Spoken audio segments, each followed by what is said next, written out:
All right, good morning. It's 4 a.m. May 20th. When I decided to start this YouTube channel, I was like, you know what? Maybe it'll take me places. Well, I'm about a little over a year in, and it's taking me to a Walmart parking lot. So I'm going places. All joking aside, I spent the night here in the truck in Walmart, Massachusetts. I'm gonna head about 20-minute drive to where I saw some birds last night right before dark and see if we can make something happen.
Two birds, one shot.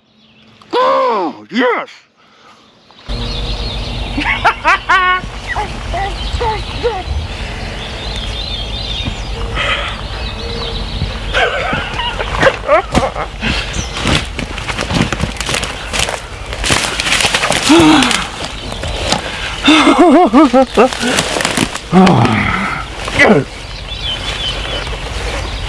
Oh, man.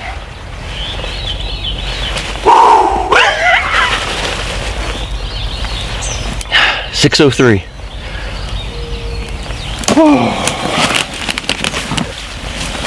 Oh man,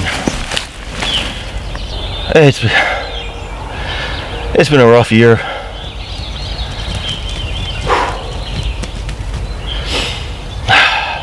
Got my dad a bird. Well, I was with my dad when he got his bird. Second day of the season here in Connecticut. And then we went up to Mass. We got Bishop a bird. I had a Jake that came in the next day I could have shot, but try not to shoot Jakes. And then nothing. It's been a tough season. I haven't been getting out much. Work and family. I mean, I have two kids. Their sports are just, it's getting crazy between lacrosse and swim. Going 6 days a week. I can only hunt like an hour in the morning, 2 hours at most of the week. Haven't been really out, I don't think, any weekend other than the opening weekend in Connecticut because of kids' sports and stuff. Drove almost 2 hours up here last night. Scouted this spot. Found these birds.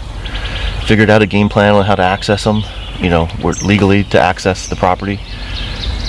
Got in here this morning. Slept in slept in a Walmart parking lot. That was a first for me. Got out here this morning, set up. The birds were hammering off the roost. Second I made my first hen yelp, they shut up.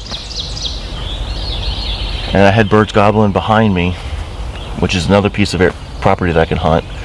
I thought about packing up and moving over there, but I stuck with it, stayed here. The birds ended up kind of circling around up on top. Last night when I was in here, I did see 3 hens and I was concerned.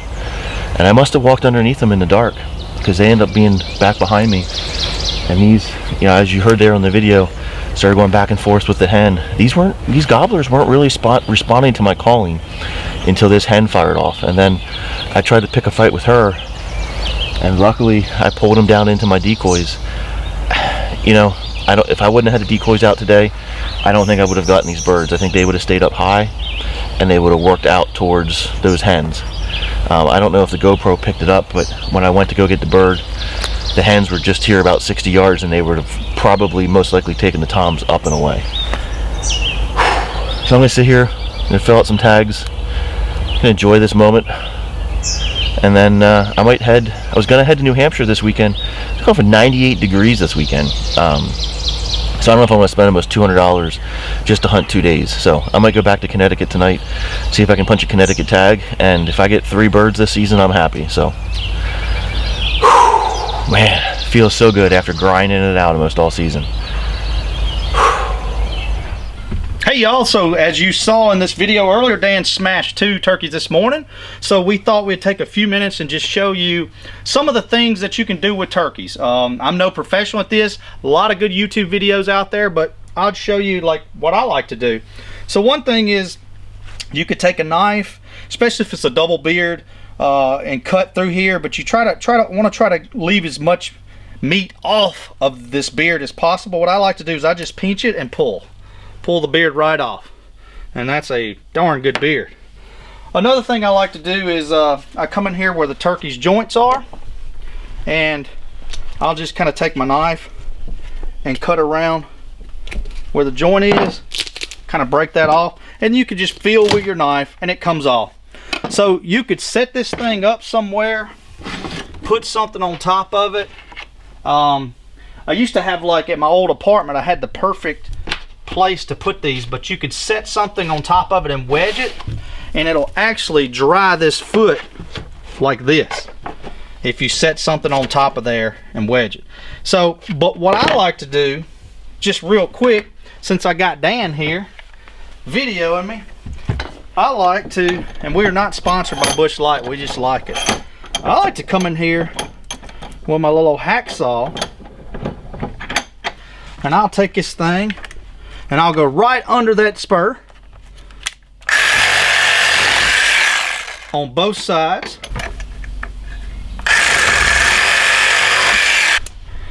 Is this piece of spur. Then you just carefully take your knife, carefully, because you will cut yourself, and you can cut all this off down to the bone.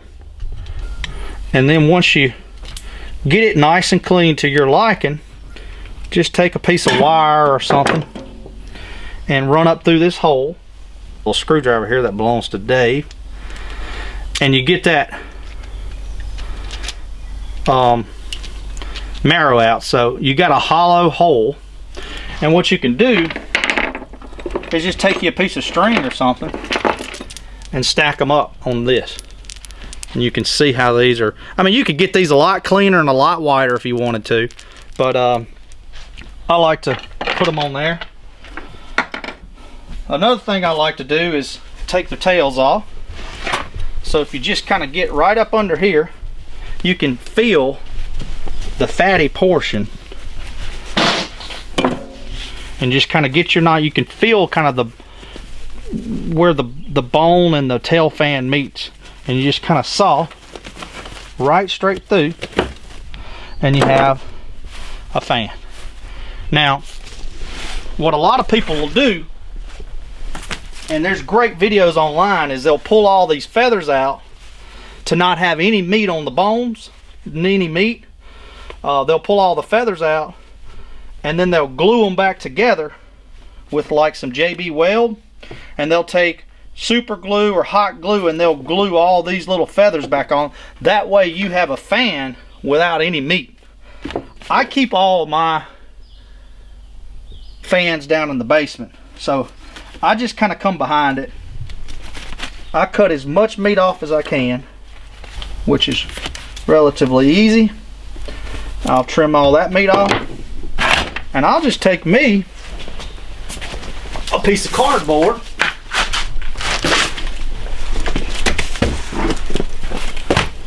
and some borax, as well as some tacks, and I'll pile me some borax right down here. I'll line this old puppy up like so, and I'll just start one end, tacking her down. Super easy.